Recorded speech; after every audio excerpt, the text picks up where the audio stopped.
et notre position sur cette question has been clear est claire from day one. Depuis le début. And it is a matter that is being handled at higher level. C'est une question qui est gérée au plus haut niveau between the two presidents. Entre les deux chefs d'État. Une situation tendue, une fois de plus, entre l'Ouganda et la République démocratique du Congo, qui mérite une clarification officielle immédiate des autorités ougandaises sur cette prise de position concernant la question de la guerre dans l'Est, ainsi que sur l'état des relations entre les deux pays, a précisé la ministre d'État, ministre des Affaires étrangères, coopération internationale et francophonie, au chargé d'affaires de ce pays voisin, parfois sujet à controverse. Un lot de 270 jeunes de Lubumbashi a été transféré mercredi dernier à Kanyama-Kasese, opération menée par le lieutenant-général Jean-Pierre Kasongo-Kabwiki. L'on enfile fièrement ses bottes pour prendre l'avion et retourner un jour transformé en bâtisseur. Dans les publics, l'on expérimente la douloureuse séparation. Femmes, parents, amis et connaissances, les sentiments oscillent entre le choc d'un proche qui s'éloigne et le bonheur de voir un délinquant choisir les chemins de la repentance. 270 jeunes Kuluna quittent Lubumbashi pour le centre de formation de Kanyama-Kasese. Le général-major Jean-Pierre Kasongo-Kabwiki, commandant du service national, use de la pédagogie pour exprimer les biens fondés de cette démarche qui transforme toute une vie.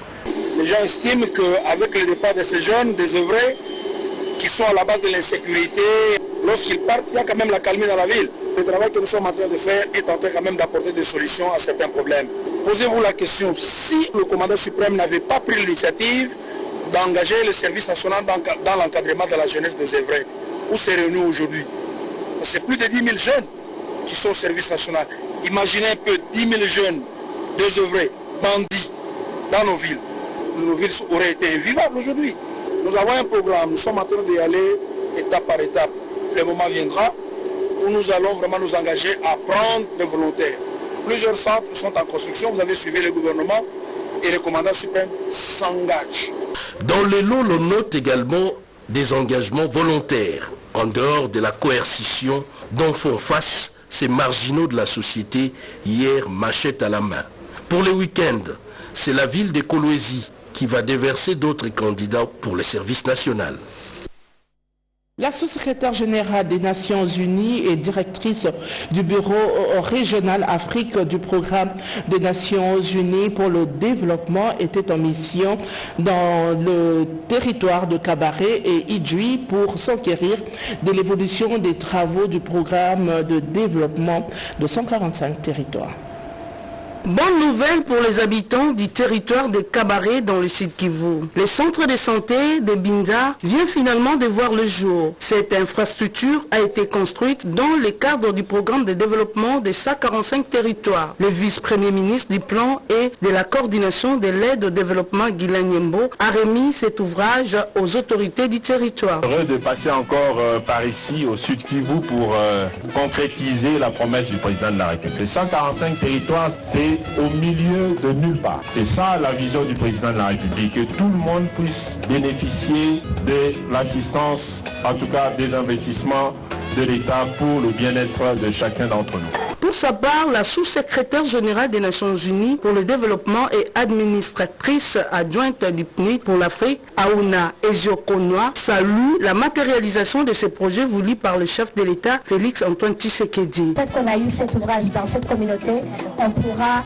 enregistrer une réduction sensible du taux de mortalité maternelle et infantile. On a vu ce produit et on sait que ça va matérialiser la vision du chef de l'État pour ne laisser personne pour compte. L'infirmier titulaire du centre de santé de Mbinza dans le territoire de Kabaré exprime sa satisfaction après la fin de ses travaux. Nous disons merci au président Félix Antoine Tshisekedi de cette matérialisation de ce projet. Pour le moment, nous souhaitons que nous allons bien améliorer comme il y a déjà un bâtiment qui est déjà aux normes les standards pour être bien équipés. Signalons que la directrice du bureau régional croit que ce centre de santé va aider à résoudre notamment les problèmes des femmes qui accouchent en dehors des normes médicales. Avec ces équipements de haute qualité, ce centre de santé va offrir aux habitants des cabarets des soins appropriés.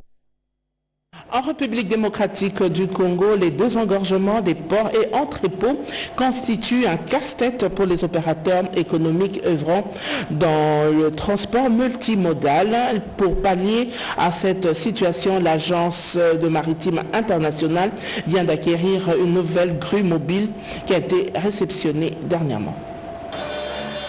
C'est une nouvelle ère qui s'ouvre dans le secteur des transports maritimes international en République démocratique du Congo.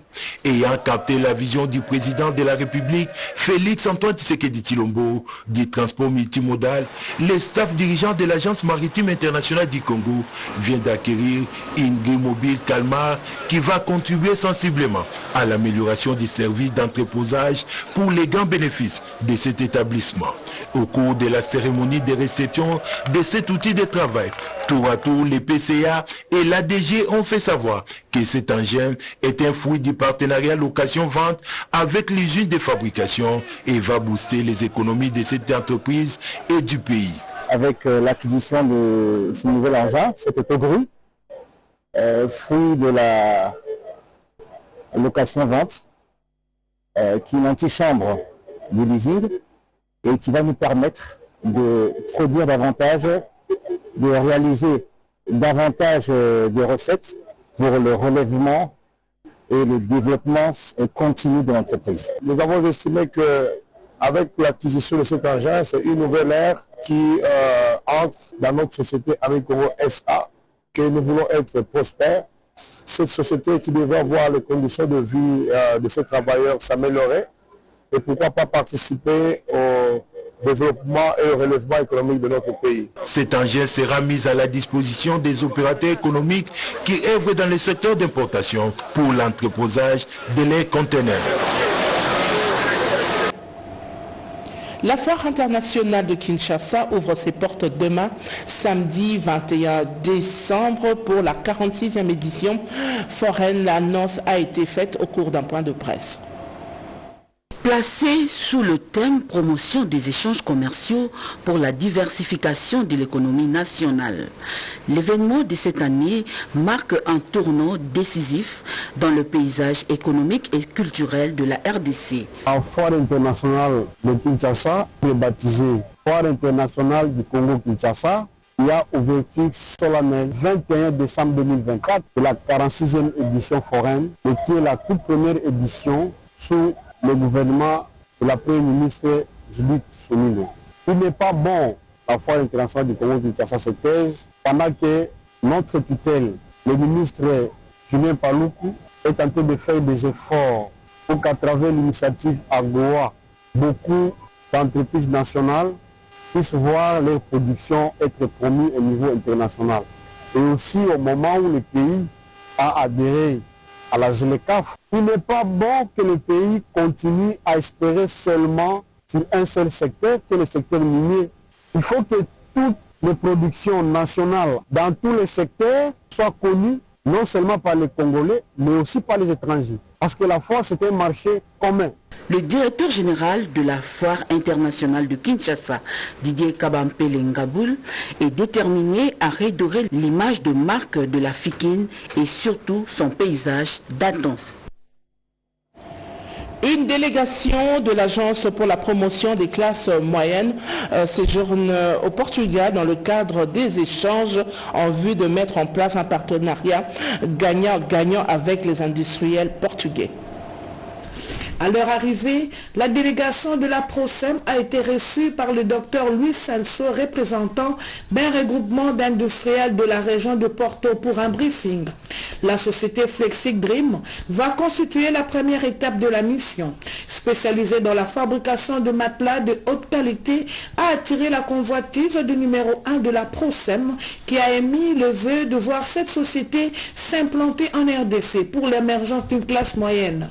Dans la même optique, la délégation congolaise a eu à visiter plusieurs industries sur place, parmi lesquelles la société Vakaïma, par exemple, spécialisée dans la fabrication de portes en bois, le groupe Tagar, connu dans la fabrication et montage de grues, ce groupe dans la fabrication de peinture et tant d'autres dans plusieurs domaines. Une mission très bénéfique pour l'assainissement du climat des affaires en RDC. Pascal Chello tient à une collaboration étroite entre la RDC et le Portugal. Partout où il est passé, le numéro 1 de la PROSEM s'est dit honoré de la marque de sympathie de la partie portugaise.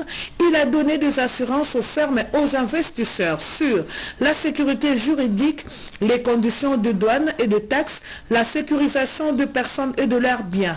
Il s'est dénoté que la délégation de la PROSEM a été complétée de la chargée de mission du ministre de tutelle et point focal à la PROSEM, Madame Kaembe Mbouyi Gisèle.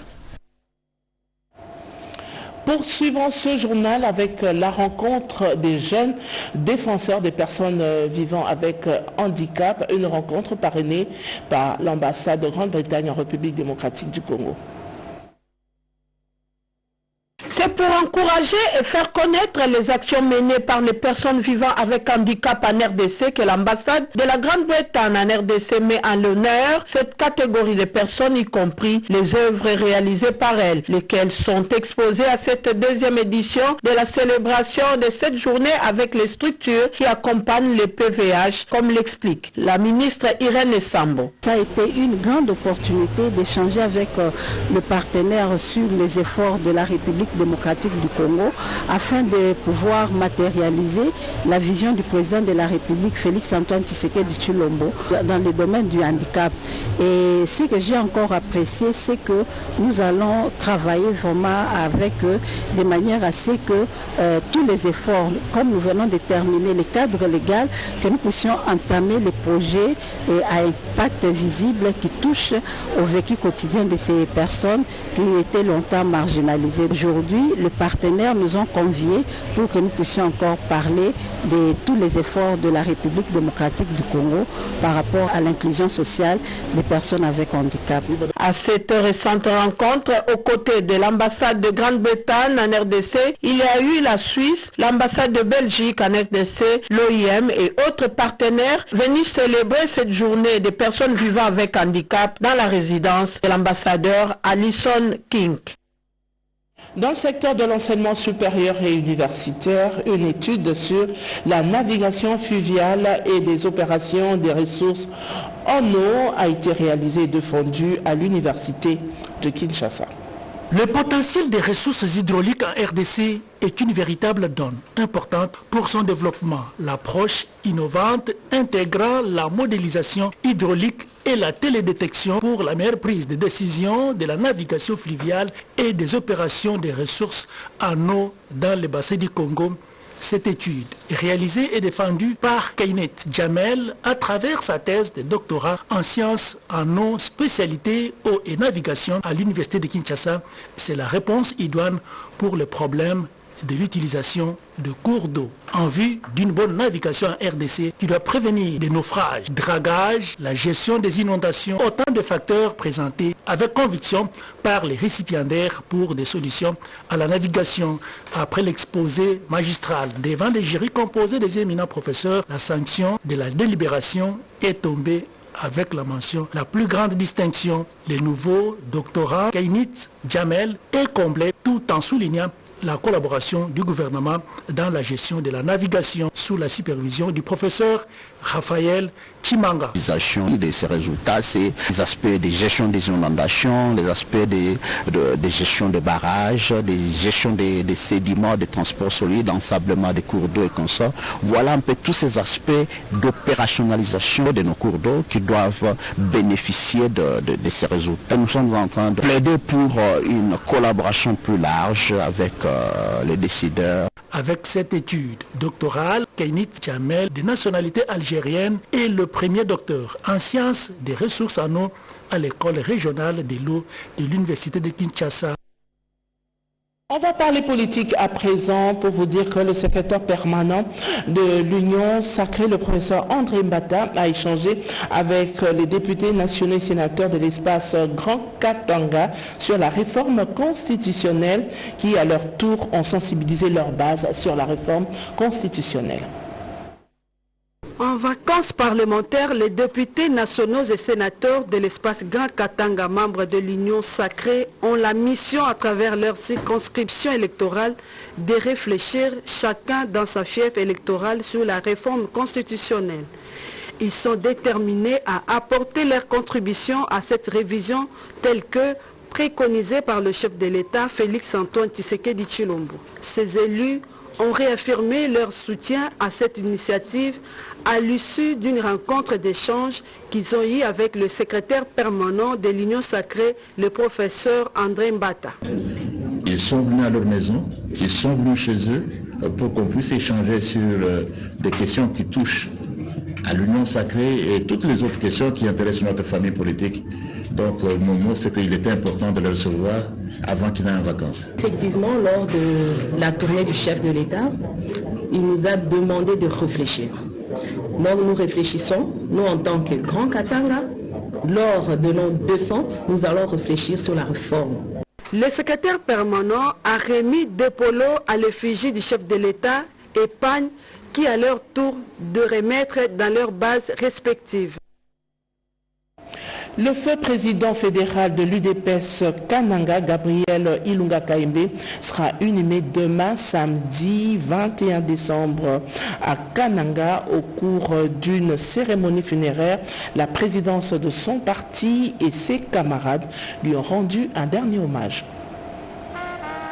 Décédé le 6 novembre dernier à Londres, le corps du défunt président fédéral de l'UDPS Kananga, Gabriel Ilunga Kaimbe, a été rapatrié à Kinshasa sur instruction du chef de l'État Félix-Antoine Tshisekedi, haute autorité de référence de l'UDPS, pour honorer la mémoire de ces vaillants combattants de la première ère de l'UDPS dans la ville de Kananga. Les cadres et combattants de ces partis de masse se sont retrouvés à la morgue de l'hôpital du cinquantenaire pour les rendre les derniers hommages. Dans son oraison funèbre, le secrétaire général de l'UDPS a salué les combats de ses compagnons d'élite d'Étienne Tshisekedi Mulumba, d'heureuse mémoire.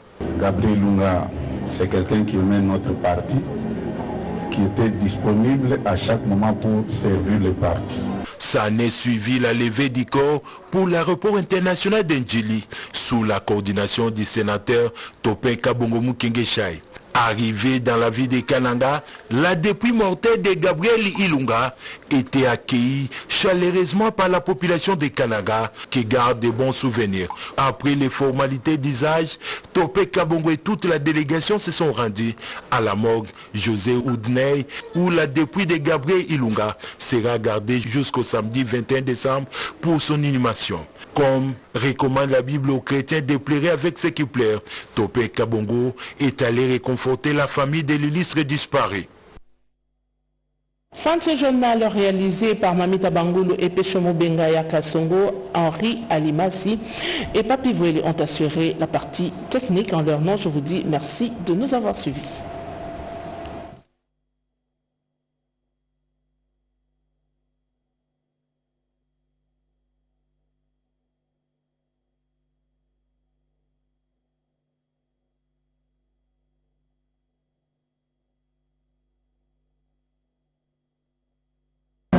La culture, le sport, mais aussi les grands événements en direct sur la radio-télévision nationale congolaise. Les infos de dernière minute sur toute l'étendue du territoire national et partout ailleurs sur tous vos écrans.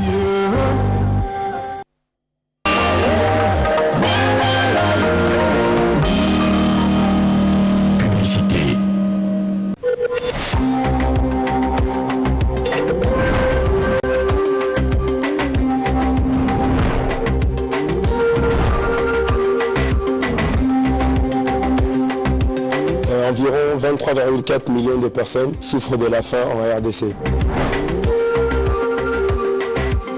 Environ 1,1 million. On est dans les 600 000 femmes enceintes qui souffrent de la malnutrition en RDC. En RDC, nous sommes environ dans les 230 000 repas. On est dans les 220 000 familles. Les repas scolaires sont importants à l'école car ils permettent aux enfants d'être plus concentrés. Ces mêmes repas sont importants parce que ça va permettre à ce que être à l'école devient aussi un plaisir. C'est important pour le développement de l'enfant, pour sa croissance, parce que chaque enfant a le droit